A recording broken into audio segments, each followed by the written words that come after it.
Research has shown our first impression is made in the first 2 to 7 seconds of meeting someone. While it isn't fair, it is true that the way we display our body posture, our eye contact, our hair, nails, and even shoes can make a critical difference in how we are perceived and in the way others interact with us both personally and professionally. The messages we send to others through our visual and behavioral dress and actions will determine how we are remembered. The Professional Presence Polishing Your Visual and Behavioral Message program includes education around 2 parts in our message to others: the behavioral image and the visual image.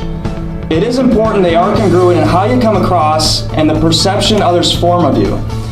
A few objectives for the program include how to network more effectively, the best way to make handshakes and introductions, when to give your business card, and how to use electronic communication professionally.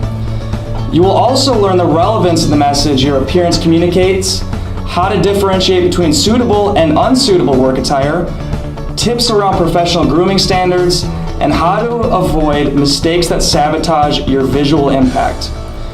While it may seem common sense to dress professionally based on the circumstance, many of us are unconscious when it comes to the research around this topic. Learn the secrets and what it takes to have professional presence.